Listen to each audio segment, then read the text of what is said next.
Então, o que é TDAH? Por que ele é causado? Na verdade, não é por que ele é causado. Isso é a primeira coisa que a gente tem que entender. Ele é multifatorial. Assim como várias patologias de cunho emocional, de cunho psicológico, cunho psíquico. Ele pode estar associado não só com um fator, mas com vários. Tem uma dica massa, fantástica, e a primeira que eu vou te dar é: cuide do intestino. Por que a gente tem que cuidar do intestino? E o que o intestino tem a ver com o teu cérebro, que tem a ver com a tua atenção, que tem a ver com a tua hiperatividade? E essa falta de foco ou foco excessivo em determinados momentos, né? Porque é isso que acaba sendo uma patologia, ela é um sintoma. Assim como várias outras doenças que a gente categoriza, que na verdade são sintomas, né? Sintomas às vezes inflamatórios. O intestino, ele tem uma conexão direta com o nosso cérebro. Existe um ramo, que é o nervo vago. O nervo vago sai lá do cérebro e vai até o seu ânus, percorrendo por toda essa parte intestinal. Então a gente tem uma resposta direta entre o que é o intestino e o que é o cérebro. E a coisa mais importante é que o intestino por si só, ele não vai gerar impulsos para o cérebro. O que ele depende? O que causa, o que geram impulsos, o que geram processos inflamatórios? Cara,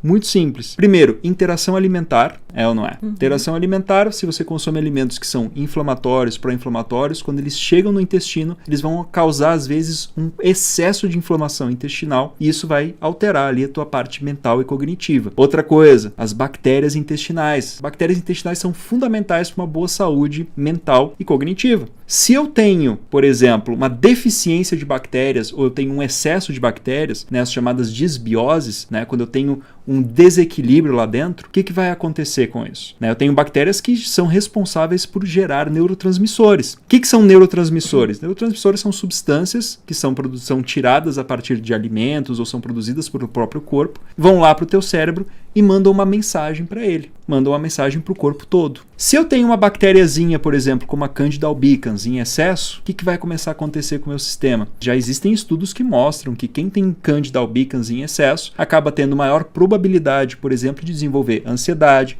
de desenvolver depressão, entre outros transtornos humorais. O que acontece, né? As bactérias do intestino, elas são responsáveis por produzir mais de 60 tipos de neurotransmissores, que são essas substânciazinhas que fazem a comunicação com o cérebro. Provavelmente você já ouviu falar de serotonina, de dopamina, que são esses neurotransmissores. Por exemplo, serotonina, conhecido como neurotransmissor da felicidade, dopamina, do prazer. O GABA é o neurotransmissor da calma, da concentração. Então, quando você tem um desequilíbrio nessa produção, você vai ter um desequilíbrio lá no teu cérebro. E quem é que está produzindo a maior parte desses neurotransmissores? As bactériazinhas que estão vivendo lá no teu intestino. Primeiro, você depende de uma boa concentração de bactérias boas no seu intestino. Se você tem bactérias ruins em excesso, como por exemplo a Cândida, elas não vão produzir aquilo que você precisa. Pelo contrário, elas vão produzir coisas que não são boas para o teu cérebro. E além disso, você depende dar substrato, ou seja, da comidinha para essas bactérias poderem fazer aqueles neurotransmissores. Então, é aquilo que a gente não digere, que a gente chama de fibra alimentar, é o que vai ser usado por essas bactérias para poder fazer esses neurotransmissores. Então, quando você tem uma alimentação que é cheia de toxina, que é cheia de agrotóxico, que é cheia de coisas inflamatórias, você vai causar um desbalanço na tua microbiota, nos bichinhos do seu intestino, consequentemente um desbalanço nessa produção de neurotransmissores. Onde é que isso vai refletir? Lá no teu cérebro e vai te causar falta de atenção, vai te causar hiperatividade, vai te causar depressão, ansiedade, síndrome do pânico. Então, tudo isso está relacionado com esses neurotransmissores. Mas vai além disso. Muitas pessoas, às vezes criança pequena, você percebe que a criança, ela tem ali picos de atividade. Ela não consegue ficar sentada na cadeira, ela não consegue ficar na escola. E aí ela recebe o rótulo de TDAH. Ela é rotulada como TDAH. O que o médico faz? Toma remédio, toma tal da Ritalina. O que vai acontecer, né, com essa criança? O que está acontecendo no cérebro dessa criança? O cérebro da gente, ele precisa de muita energia. O nosso cérebro é um órgão que equivale a 2% do peso do nosso corpo, que consome 20% de toda a energia do nosso corpo. Então imagina, o tanto de energia que esse órgão precisa. E aí você precisa dar insumos para as células do seu cérebro fazerem energia. O que são esses insumos? O nosso cérebro, ele pode fazer energia de 2 tipos de substância. Uma é a glicose e a outra são os corpos cetônicos, que é um tipo de gordura quebradinha, bem pequenininha, que atravessa a tua barreira hematoencefálica e serve de energia para o teu cérebro. Mas a gente só produz corpos cetônicos quando a gente tem uma baixa ingestão de carboidratos. Se a gente consome muito carboidrato, o nosso corpo ele vai queimar açúcar primeiro. Sabe por quê? Porque açúcar é tóxico, porque a gente não quer acumular isso dentro do corpo. Então o nosso corpo ele queima glicose, queima glicose, queima glicose. Aí você come mais glicose, ele queima glicose. Muitos cérebros, muitas pessoas têm uma dificuldade de lidar com a energia produzida pela glicose. Então o que acontece? Você comeu, você tem um pico de energia, aí essa criança fica quicando na cadeira, fica quicando na cama, destrói a casa inteira e aí de repente ela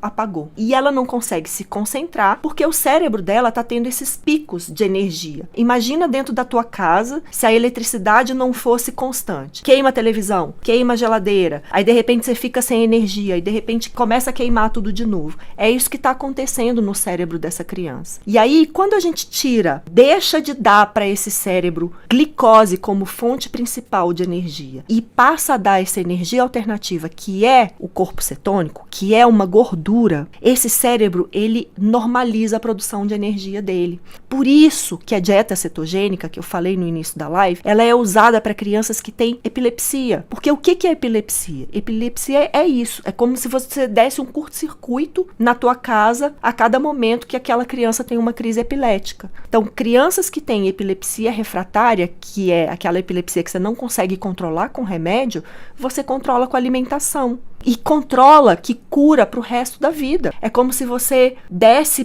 para esse cérebro o que ele precisa para se auto-regenerar. Ele conserta, tipo um reset. Você conserta a forma desse cérebro produzir energia. Então, no TDAH, você também tem benefícios com a dieta cetogênica, além dos benefícios que você tem quando você equilibra a microbiota. E dá uma notícia boa para vocês. A dieta cetogênica, ela funciona dos 2 jeitos. Ela funciona para equilibrar a microbiota, para desinflamar o intestino e ela funciona para dar energia boa para o cérebro. Isso, é tipo formatar a máquina para o modelo de fábrica. Então você vai lá no seu celularzinho, quando você quer resetar ele, você bota modelo de fábrica, né? Ele volta às funções normais dele, a mesma coisa começa a acontecer com o seu organismo. Quando você dá aquilo que ele precisa, ele sabe se regenerar, ele sabe se reconstruir. Ele só precisa ter o tempo necessário para isso. Não adianta nada eu pegar um paciente terminal e fazer isso, muitas vezes ele pode não conseguir sobreviver. Sim. Mas não é porque isso está no caminho errado, mas sim porque o paciente não tem tempo suficiente para que o corpo, né, consiga se regenerar. Então, fica a dica aí.